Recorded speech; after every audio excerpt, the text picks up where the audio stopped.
The morning sun hung low over the city of Arcadia Prime, a human colony built on a distant planet. The air smelled of smoke, metal, and spices from hundreds of alien shops. Streets buzzed with voices, traders shouting, drones flying overhead, and customers haggling over glowing fruits and strange meats. Ethan Cole, a mechanic from the lower district, walked through the crowd, his old leather jacket brushing against scaly alien arms and robotic limbs. He wasn't rich, but he was honest, the kind of man who fixed things even when people couldn't pay him. Today, he only wanted one thing: meat for dinner. He pushed through the crowd, ignoring the loud calls of vendors selling laser tools, rare metals, and perfumes from other worlds. His stomach growled as he passed a stall roasting red meat over blue fire. 1 kilo, he muttered, counting his credits. But before he could order, a sharp voice called from behind a metal cage. "You there, human? Looking for something special?" Ethan turned. The stall wasn't like the others. It was darker, surrounded by thick curtains and guarded by a tall alien with glassy purple eyes. Inside the cage, under dim lights, stood people. Or rather, beings that looked like people, thin, quiet, and trembling. Slaves. Ethan froze. He thought slavery was banned under galactic law, but in the lower markets, laws meant nothing. He was about to turn away when his gaze caught one of the prisoners. A woman, her skin pale silver, her eyes bright like blue moons. She wasn't human. Her face was too smooth, too perfect, her veins glowing faintly under her skin. She wore a torn gray cloak, her wrists bound with glowing cuffs, and yet there was something in her eyes. Not fear, but dignity. The alien trader grinned. "Rare piece, isn't she? From the Lyra system. Widowed, I'm told. Her husband died in the war. She's useless now. But beautiful, yes?" Ethan felt anger rise in his chest. "She's not a thing," he said coldly. The trader laughed. "Everything has a price here, human. Even your words." Ethan should have walked away. He wasn't a hero. He had bills to pay, tools to fix, and no reason to care about a stranger. But something about that woman's eyes made him stay. She didn't beg. She just looked at him, calm, quiet, and tired of the world. He asked, "What's her name?" "Doesn't matter," the trader said. "Her kind don't speak much. They heal fast, work hard, and die quietly. I'll give her to you cheap. Cheaper than that meat you wanted." Ethan's fists clenched. He looked at the cage again. Around her, other beings were crying or whispering, but she stood still, her gaze fixed on the dusty ground. Something in Ethan broke. He had seen broken machines, broken homes, but not broken souls. He pulled out his credit chip. "How much?" The trader's grin widened. "For you, human. 200 credits, that was a week's worth of food." But Ethan didn't think twice. "Deal." Moments later, the cuffs were removed and the alien woman stepped out of the cage. She didn't thank him. She didn't even speak. She just stood there, her silver hair falling over her face, looking lost. Ethan handed her his jacket. "You're free now," he said softly. She looked up at him for the first time. Her voice was soft, trembling. "Free? No one is free here, human." And with that, she turned away from the cage, her eyes scanning the crowd, as if searching for something or someone. Ethan followed her quietly, unsure what to do next. The market noises faded behind them. He had only wanted to buy meat, but somehow he had bought a mystery, a living being with secrets written in her glowing veins. As they walked through the narrow streets, the alien woman stopped suddenly and whispered, "They will come for me." Ethan frowned. "Who?" She looked up at the sky, where faint blue ships moved between the clouds. "The ones who made me a widow." Ethan didn't understand yet, but a chill ran down his spine. Somewhere deep inside, he knew this wasn't just an act of kindness. He had just stepped into something far greater, something dangerous. The evening light turned golden as Ethan and the alien woman walked through the crowded streets of Arcadia Prime. The city never truly slept. Neon lights buzzed, hover bikes rushed past, and the smell of roasted food mixed with smoke from power engines. Ethan glanced at the woman beside him. She moved quietly, her steps light, her silver hair catching the light like threads of moonlight. Her cuffs were gone, but faint red marks remained on her wrists, proof of what she had suffered. He still didn't know her name. Finally, he broke the silence. "You should eat something. You look weak." The woman stopped and looked at him with her glowing blue eyes. I do not need food. Not like you do. Her voice was calm but heavy, carrying a sadness he couldn't understand. Then what do you need? Ethan asked. She looked up at the sky again, the same sky she had stared at in the market. I need to stay hidden. Ethan frowned. From who? She didn't answer. Instead, she started walking again, faster this time. Ethan followed her through narrow alleys until they reached his small workshop, a dusty building filled with tools, broken engines, and parts of machines. Home, he said awkwardly. Unlocking the metal door, she stepped inside, her eyes scanning the shelves of old tech, blinking drones and spare parts. She touched one of the small machines gently. The broken drone came to life for a second, its eyes flickering with light. Ethan's eyes widened. You fixed that just by touching it, the woman nodded. My people were healers. We repair life, mechanical or living. Then why were you being sold? Ethan asked softly. The woman looked away. Because I refused to repair weapons. Her words cut through the silence. Ethan felt a chill run down his arms. The Galactic War had ended years ago, but its scars still haunted every corner of the colonies. Millions had died, humans, aliens, machines. The rich grew richer and the poor were forgotten. Ethan leaned against his workbench. So they made you a slave, she nodded. After my husband died in the war, I was captured by those who still build weapons in secret. They wanted my touch, my ability to fix things that should not exist. When I refused, they sold me. Ethan didn't know what to say. The woman sat down quietly on the floor, her silver eyes reflecting the small blue light of the workshop. I am sorry, Ethan said after a moment. You didn't deserve that, she looked at him. No one deserves what war brings. It breaks more than it builds. The silence that followed was deep. Only the soft hum of machines filled the air. Ethan made her a place to rest on an old couch. She didn't move much, just sat there, watching the ceiling as if counting stars that weren't there. Later that night, as Ethan was cleaning his tools, the power flickered. The lights dimmed for a second, then returned, but something felt wrong. The woman suddenly stood up, her body tense. They found me, Ethan turned. What?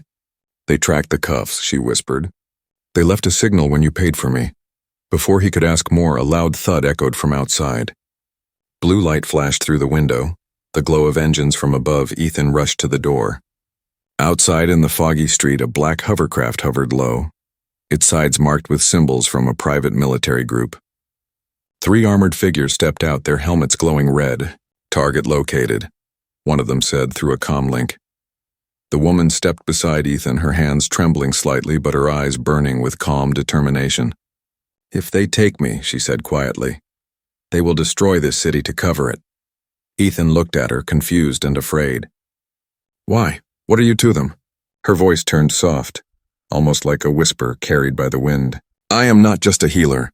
I was the one who built the heart of their war machines, the core that gave them life.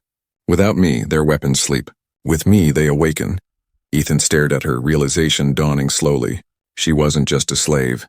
She was a key to technology powerful enough to end worlds. Then we can't let them take you, Ethan said firmly. For the first time, she smiled faintly. You would protect me? A stranger? You're not a stranger anymore, Ethan replied. The sound of boots echoed outside. The metal door shook under impact. The soldiers were breaking in. Ethan grabbed his welding torch and the only weapon he had, and stood beside her. Her glowing eyes softened. You have a brave heart, human. He took a deep breath. Let's hope it's enough. And as the door burst open with blinding light, the battle for her freedom, and perhaps the fate of the city, began. The metal door shook violently as the soldiers outside tried to break in. The air inside the workshop was thick with fear and humming machines. Ethan's heart pounded in his chest. He could hear the soldiers loading their plasma rifles, the sound of metal and death mixed together. The alien woman, still nameless to him, stood calm, her glowing blue eyes focused on the door. Her silver hair glimmered faintly under the flickering lights.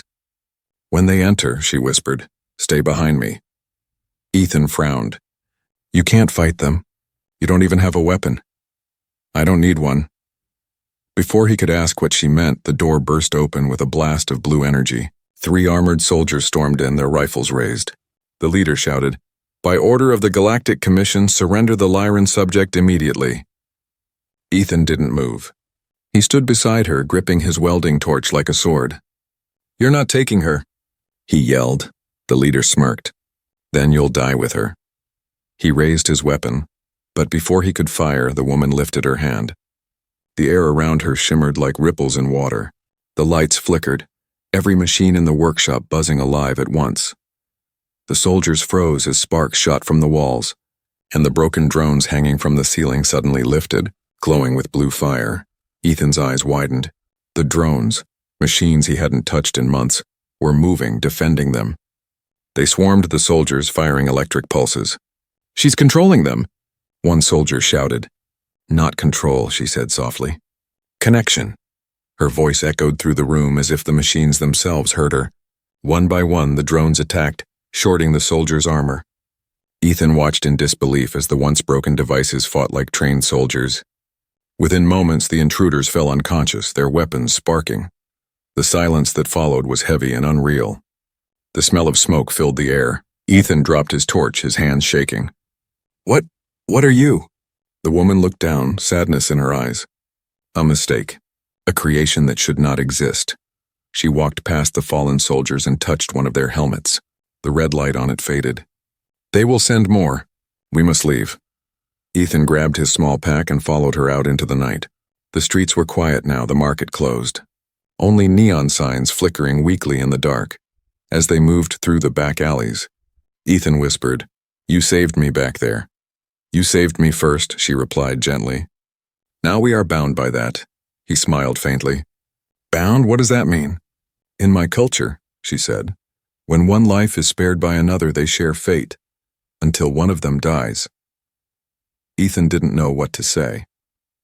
They walked in silence until they reached the edge of the city, a cliff overlooking the deep mechanical canyons of Arcadia Prime. Below them, rivers of molten light ran through pipes, carrying energy to the upper towers. The woman sat down on a rock looking at the horizon. They will not stop, Ethan. It was the first time she said his name. Her voice made it sound softer, almost musical. Then we fight, he said. She shook her head. You don't understand. I am carrying something they want, something inside me. Ethan stared. Inside you? She nodded slowly and placed a hand on her chest. When the war ended, my husband, a scientist, implanted the code of the weapon core in me. It's a living program that can awaken or destroy entire fleets. I thought it was gone when he died. But they found traces. Ethan felt his stomach twist. You mean, the thing they want is inside you? Yes, I am the last living piece of their war machine. And if they get me, millions will die again. The truth hit him like a storm. He had bought her thinking he was freeing a helpless woman. But in reality, he had rescued the key to the most powerful weapon in the galaxy. Ethan looked down at his hands, calloused, scarred, dirty. He wasn't a soldier or a hero, but he couldn't abandon her now. Then we'll find someone who can take it out, he said. Someone who can destroy it. She looked at him, her expression unreadable.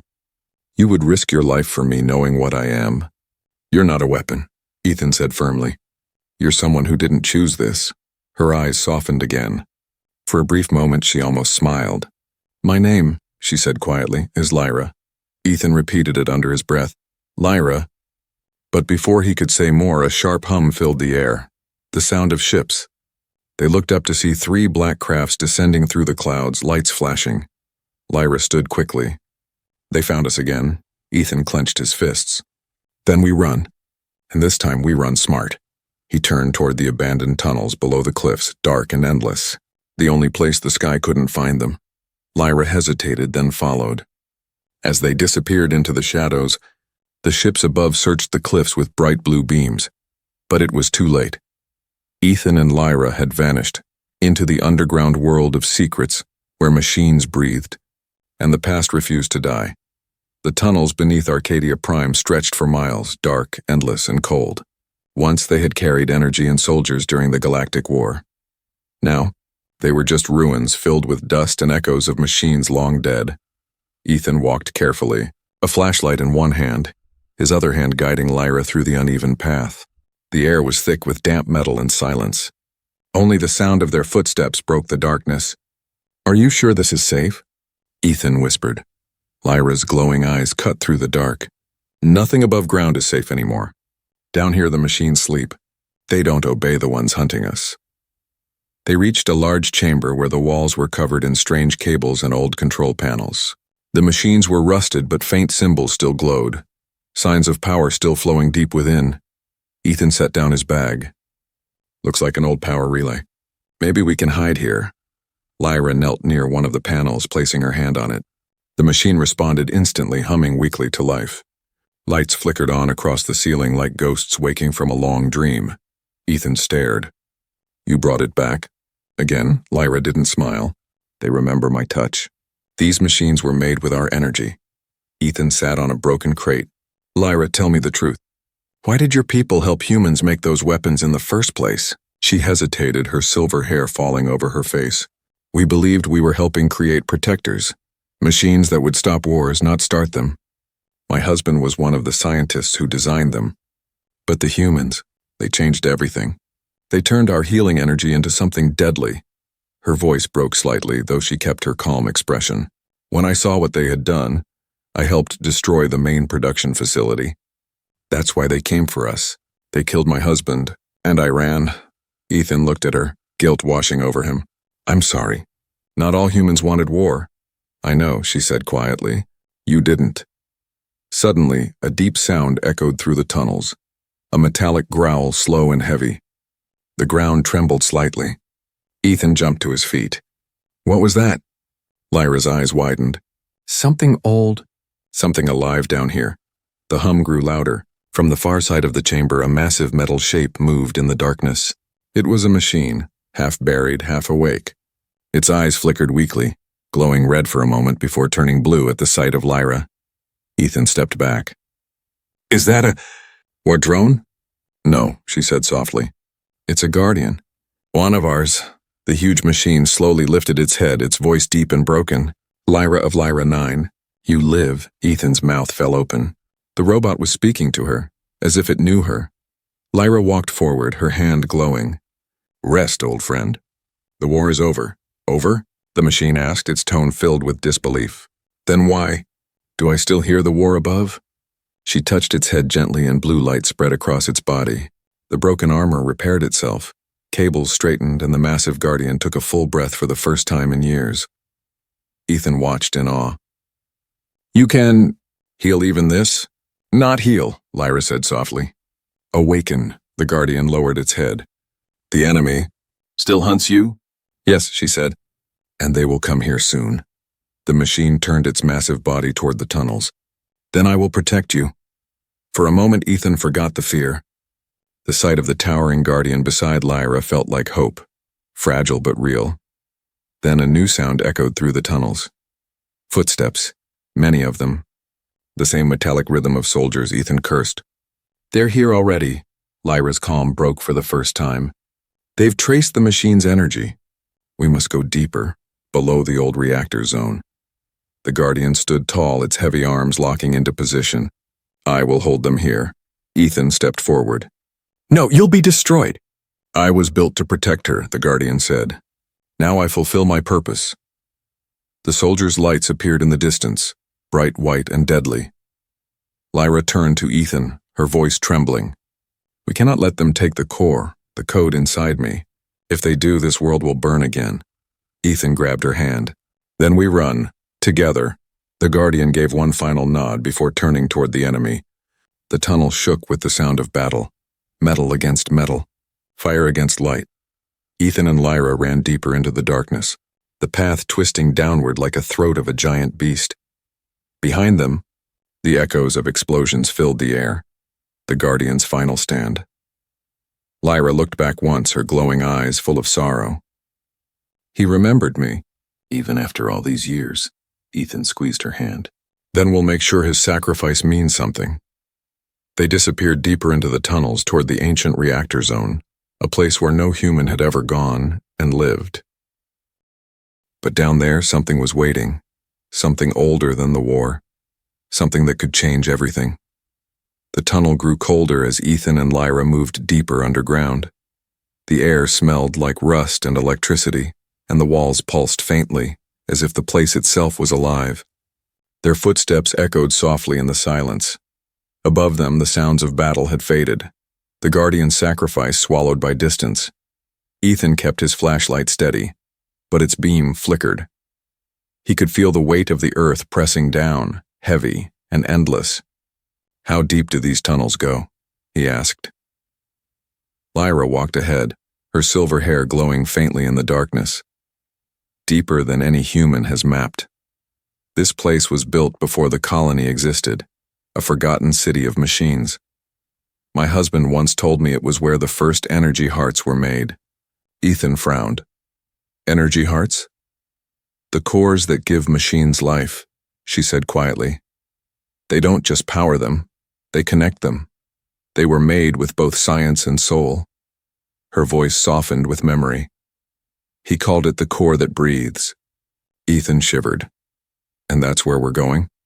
Lyra nodded slowly. "Yes, because the same energy that built those hearts is what sleeps inside me." After an hour of walking, they reached a massive chamber. The walls were carved with alien symbols that glowed faint blue. In the center stood a huge circular platform surrounded by thick black cables. It hummed like a living creature dreaming in its sleep. Ethan stepped forward cautiously. "This place, it's beautiful." Lyra approached the platform, her eyes reflecting the blue light. "This is the core chamber," she said softly. "The oldest one." She placed her hand on the smooth metal surface. The entire room came alive. Lights flared across the walls, and a low hum filled the air, deep and rhythmic, like a heartbeat. Ethan took a step back. "What did you do?" "I called it," she whispered. "It remembers me." The light pulsed again, brighter now. A soft voice echoed from all directions, not human, not mechanical, but something between both. "Lyra of Lyra 9, the healer who turned away from war." Ethan froze. "It's talking?" Lyra didn't move. "Yes. It's the core's consciousness, an echo of the creators." The voice continued. "Your energy is incomplete. You carry the fragment of a weapon heart. Why have you come?" Lyra's eyes glowed faintly. "To end it. To destroy the code inside me before they use it again." The core pulsed once more, its light washing over them. "The code cannot be destroyed. It was made from your life essence. To erase it means to erase you." Ethan felt the ground slip beneath his feet. "Erase you? What does that mean?" Lyra turned to him, her expression calm but sad. "It means I die." Ethan's heart stopped for a moment. "No. There has to be another way." The core's voice hummed again. "There is one path. Transfer the code into a new host, one pure of machine and war." Lyra looked at Ethan. Her eyes filled with pain. "A human heart cannot bear the energy. It would burn it from inside." Ethan shook his head. "We'll find another way. There has to be someone else." But before he could finish, the ground shook violently. From the tunnel behind them came the sound of engines and voices shouting. "They're here!" Lyra's glow brightened. "They found the core. We're out of time." Ethan grabbed her arm. "Then take the chance. Use the core to destroy it, whatever it costs." Lyra stared at him, trembling. "If I do this and there will be nothing left of me." Ethan's voice broke. "Then let me help you. Let me share it." She shook her head. "You can't." "Try me," he said. "If your heart can heal, maybe mine can hold the pain." For the first time, Lyra smiled, a small, tired smile full of sorrow and hope. "You're a strange human, Ethan Cole. And you're a terrible shopper," he said softly. "You were supposed to be meat." A small laugh escaped her lips, the first real laugh he'd ever heard from her. Then she stepped onto the core's platform, the blue light wrapping around her like water. The soldiers' shouts grew closer. Ethan followed her, standing beside her as the core's glow intensified. The voice spoke again. "Two hearts linked by choice. The code will pass through both. One may survive." Ethan took her hand. Then let's make it count. The core flared with blinding light. Every machine in the chamber came alive, cables twisting, walls vibrating. Ethan felt a surge of energy hit his chest, hot, sharp, and alive. Lyra screamed, her body glowing brighter than the sun. The light poured from her hands into him, and he felt his heart racing faster and faster, not with fear, but with something powerful and endless. Then suddenly, everything went silent. When the light faded, Ethan was lying on the ground. The core's hum was gone. Lyra lay beside him, her silver hair spread out like a halo, but her glow was fading. He crawled to her side. Lyra, hey, wake up. She smiled weakly. You held it. Ethan felt his chest. His heart was glowing faintly blue. You mean it worked? Lyra's eyes softened. Yes, you're the bearer now. Promise me. Don't let them use it. I promise. Her hand fell limp in his, her light fading completely. Ethan sat there silent as the machines around them shut down. The woman he had bought from a market, the widowed alien who feared the sky, was gone. But her light now lived inside him. Silence filled the core chamber. The machines that once hummed like a heartbeat were still now, their lights dim. Dust floated through the blue haze, settling on the motionless body of Lyra. Ethan sat beside her, his hands trembling. His mind was numb, but his chest burned, not with pain, but with light. A faint blue glow pulsed from beneath his shirt, matching the rhythm of a living heart. He looked down. The core's power, the energy Lyra had given him, was alive inside him. It pulsed softly, like a star trapped within his ribs. You didn't have to do this, he whispered, his voice breaking. But Lyra didn't answer. Ethan brushed a strand of silver hair from her face. She looked peaceful now, her glow gone but her expression calm, as if she had finally escaped the pain that followed her through galaxies. He stood slowly, still shaking, and looked around the chamber. The core's surface had cracked, thin lines of blue light running through it like veins. He could feel the hum of its energy in his bones. And then, a sound. A faint metallic echo from the tunnel above. Voices. Boots. The soldiers had survived. Ethan's grief turned to fire. He clenched his fists and the air around him shimmered. The lights on the walls flickered. He could feel the machines. Not just hear them, feel them. The core's energy connected to every circuit, every bolt of metal. He could sense the soldiers approaching. He whispered, "Stay away." And the lights exploded. A surge of blue lightning shot through the tunnel, throwing the soldiers backward. Their weapons malfunctioned, their visors cracked, and the ground trembled under the power that poured from Ethan's chest. He stared at his glowing hands, terrified. What am I becoming? The voice that answered wasn't human. You are what she was meant to be. Ethan froze. The sound came from the air itself, from the core's broken voice systems. Lyra's gift now lives within you. The heart recognizes you as its bearer. Ethan stepped closer to the platform. I don't want this power. I just want her back. The living cannot return the dead, the core replied. But her memory remains, through you. He looked at the blue veins of light running across the floor, all connected to his feet. What happens now? You must leave this place. The hunters know what you carry. They will not stop until they have it. Ethan looked down at Lyra one last time. His throat tightened. Then I'll make sure no one touches what she died for. He wrapped her in his jacket, the same one he had given her when he first freed her. Then he placed her on the core's surface. The blue light brightened for a moment, almost as if the machine itself was mourning her. Ethan whispered, "Goodbye, Lyra." Then he turned and walked into the tunnel. Hours later, he reached the surface. The city of Arcadia Prime glowed faintly under the twin moons. The streets were empty, silent after the chaos. Ethan stumbled through the marketplace where it had all begun. The same cages still stood there, now broken and empty. But as he passed, the vendors looked at him differently. Whispers followed him. That's him. The one glowing. He's not human anymore. Ethan kept walking, pulling his hood up. The blue light from his chest was faint but visible through his shirt. He could feel eyes on him, fear, awe, curiosity. He stopped at a broken mirror by an abandoned stall. His reflection stared back, pale, exhausted, with faint blue veins glowing under his skin. He whispered to himself, "You look like her." Suddenly, a hand touched his shoulder.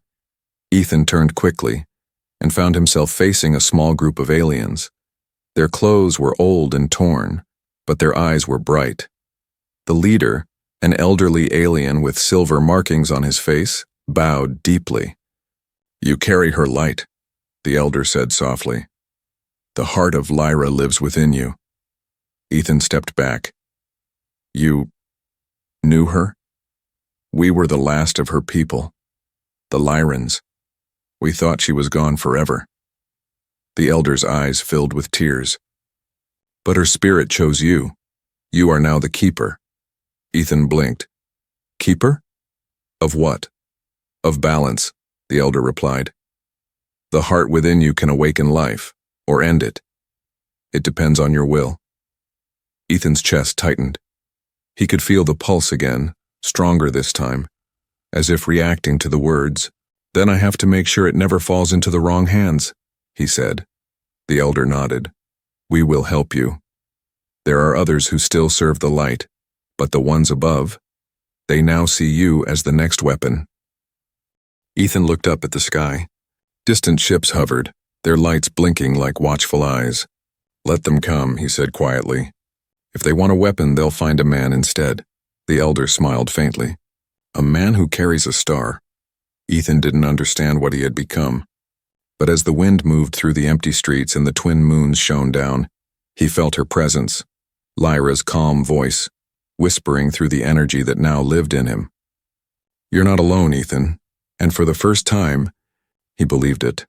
But far above the city, in the darkness of space, new ships were already gathering, silent and cold, ready to hunt the man who carried the light of a fallen world. The night sky above Arcadia Prime burned with streaks of fire. Warships, and dark and massive, fell through the clouds like thunder. Their engines howled across the city, shaking towers and cracking the ground beneath them. People screamed and ran through the streets. Sirens wailed. Blue searchlights swept across the ruins searching for one man, the man who carried a star in his chest. Ethan stood on the roof of an old building, the cold wind whipping through his hair. His eyes glowed faintly blue now, the same color as Lyra's once had. Below him, the broken marketplace where everything began still smoldered. He whispered to himself, "It ends here." The elder Lyran had begged him to run, to hide among the stars, but Ethan knew it was useless. They would never stop hunting him. Not until they had the core, the living energy that now beat inside his heart. And he couldn't let that happen. He touched the spot on his chest where the light pulsed. It was warm, almost comforting, like Lyra's hand used to be. Her voice still echoed faintly in his mind, soft and steady. "You're not a weapon, Ethan, you're a choice." He took a deep breath and looked toward the incoming fleet. "Then I choose to end this." The first ship landed near the old energy plant. Dozens of soldiers poured out, armored, armed, and glowing with red visors. At their center was a tall figure in black, his armor lined with gold. General Varen, the man who led the secret weapon division during the war. The one who had enslaved Lyra's people. His voice echoed through the loudspeakers. "Ethan Cole, you are carrying property of the Galactic Commission. Surrender the core and you will be spared." Ethan laughed bitterly. "You said the same thing to her." The general tilted his head. "Lyra was a tool. You, however, are human. You should understand reason." "She understood humanity better than you ever will," Ethan replied. The general smirked and raised his hand. "Then you die as she did." He snapped his fingers and energy cannons across the rooftops lit up. The sky turned white. Bolts of plasma rained down on the building. Ethan leapt aside, landing hard on the metal roof of a lower structure. The blasts tore through walls and shattered glass around him, but the core's light protected him. Each time a bolt neared, blue energy rippled from his chest, bending the shots away.